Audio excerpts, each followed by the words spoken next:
तुमच्या लायकीचे राहिले नसते आम्ही. सध्या का अरे उघड्या तोंडाने म्हणतो की माझं लग्न करून द्या. काय ऐकायला अक्कल?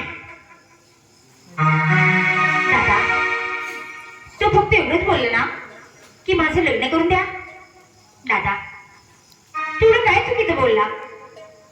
दादा हा तोच नाही, मी सुद्धा तुम्हाला सांगते तिथे लग्न तुम्ही करून द्या.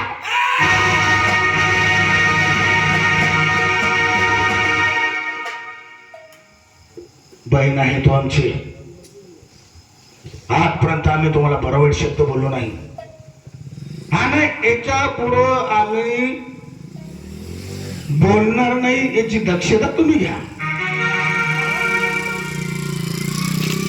काय बोललेस तू? लग्न करून दे. ज्या दिवसापासून आम्ही तुमचं लग्न करून दिलं, लग्न केल्यानंतर तुमचे पती मिलिटरीमध्ये शहीद झाले. शहीद झाल्यानंतर आज 5 वर्ष झाले आमच्या घरी.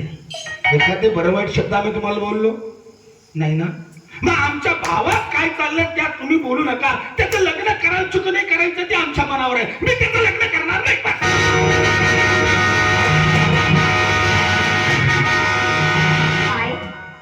तिचं लग्न तुम्ही करणार नाही? दादा का म्हणून तिचं लग्न करणार नाही? तिचं लग्न तुम्हाला करावं लागेल. मी लग्न करणार नाही.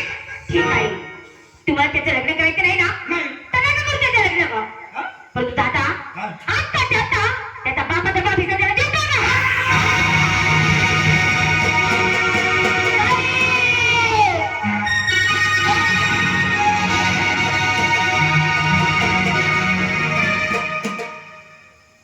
काय शब्द घालणार नको आता. हरामखोर नालायकांना.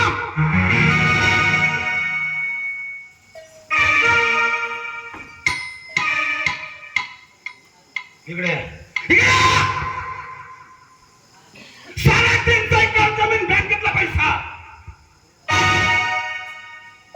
हे आमच्या जवळ आहे. पैशाची आम्हाला कमी नाही. आणि उघडा तोंडाने म्हणते की दादा नका त्याचं लग्न करून द्या, पण त्याचा भाऊ हिस्सा द्यावा.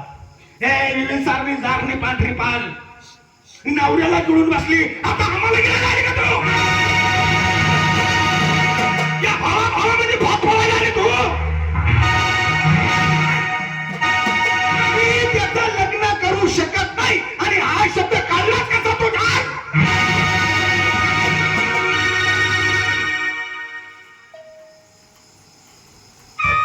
दादा काय बोललात तुम्ही?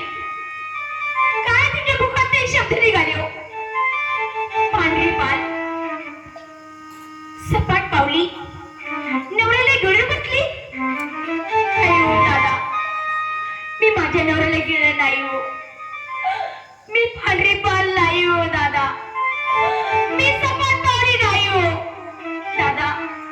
हे जर शब्द मला हे जग बोलला तर त्या गोष्टीचं मला दुःख झालं नसतं. पण माझा भाऊ माझ्यासमोर मला म्हणतो मी पांढरी पाल आहे. मी माझ्या नवऱ्याला घेऊन बसली. दादा मी माझ्या कंपाचं कुंकू माझ्या हाताने पुसलं नाही हो. या देवाने माझे कुंकू पुसलं. माझा काय दोष आहे हो दादा? असे शब्द भविष्य देऊ. अगं 3.5 एकर जमीन बँकेतला पैसा माझा आहे. कष्ट केले आम्ही रात्रंदिवस. या पैशासाठी या विस्थितीसाठी आम्ही खांब गाळा रात्रंदिवस. आणि आरामखोर म्हणताय की 3.5 एकर जमीन बँकेतला पैसा आमचा द्या, आम्हाला इशी वाटणे करून द्या. मुळीच मिळणार नाही. आताच्या आता माझ्या वयाच्या बाहेर निघा.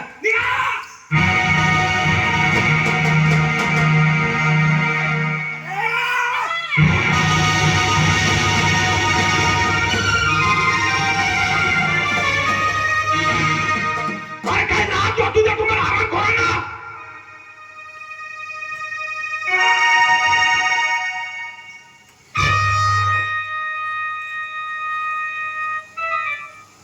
दादा काय बोलताय तुम्ही? निघा इथून. निघून जा. आई कुठे जाणार? कोण आहे आमच्या या जगात? आमचं कोणी नाही हो दादा. घर तर मला मला ते घर याशिवाय आम्हाला काही माहिती नाही दादा. आम्ही कुठं जाणार? आमचा सगळं कोण करणार? कुठं जाणार? सांभाळ कोण करणार? सांगू तुला, जायला जागा नाही ना. गावाच्या बाहेर 1 किलोमीटर अंतरावरती रेल्वे पटरी आहे, तिथे जाऊन मारा दोघं. तुमचं काळापण मला दाखवू नका. आणि एवढंच नसून पावडर घ्या. कापसावर जो आम्ही पावडर मारतो ना, फवारा मारतो ना, ते पावडर घ्या घ्या. थोडं थोडं जीव सोडा तुमचा हरामखोरांनो. दादा किती सहज बोलून गेले तुम्ही. गावाच्या बाहेर जा, एखादी विहीर बघा, ती विहीर जाऊन आत्महत्या करा. त्यात शेतातली कपाशीवर मारायची पावडर घ्या, थोडं थोडं विष पिऊन मरून जा. दादा इतकं बोला इतकं सहज नाही हो. या जगात जेवढे काही पशु आहे, जेवढे काही प्राणी आहे, प्रत्येकाचा जीव प्रत्येकाला प्यारा आहे. मग सांगा दादा, आम्ही जाऊन स्वतः आत्महत्या कशी करणार हो? पण दादा हे काम तुम्ही करू शकता. दादा धरा आम्हा दोघं बहीण भावनेच्या हाताला एखाद्या विहिरीला माहीत काढून जा. तुमच्या हाताने मला ढकलून द्या हो. पण आम्हाला घराच्या बाहेर करू नका दादा. मी तुमच्या पुढे पदर पदर देऊ.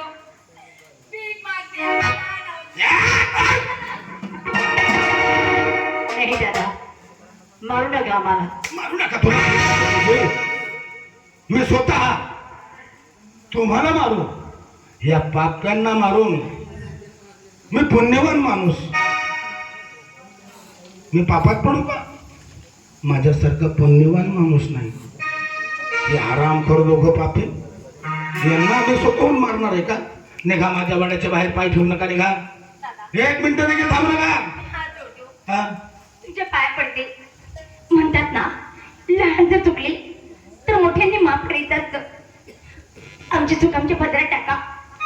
दादा आम्ही चुकलोय, आम्हाला माफ करा. माफ करू. परत आम्ही कसं नाही बोलणार. नाही. परंतु दादा आम्हाला घराचे बिघड करू नका. आमचं कोणी नाही तुमच्याशिवाय.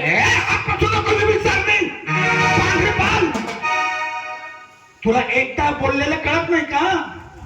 कंत्राटचं मारतो अंगावर. मारू नका ना. काय कोण?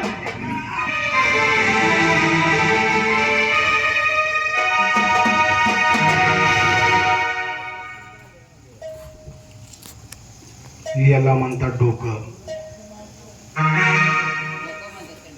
डोकं असं का? तुझी खुर्ची इसको का? मग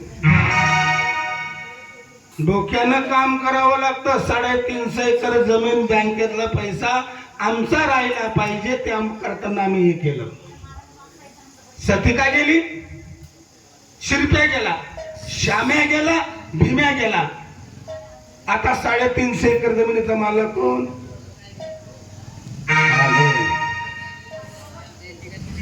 हा असं का? तुला काय खटखट वाटलं नाही एवढं? सकाळी काय करणार आहे? मी गावचा सरपंच आहे, पोलीस गाडी मागणार, तुला टाकून देईन मी डायरेक्ट. तुला पण टाकू का? करू का फोन? धरणगाव सट्ट्याचा धंदा करतो ना तू? हा डायरेक्ट. हा धुळ नाही तर नाशिक. बघतील मी गावचा सरपंच, बोलायचं नाही. येतो मी.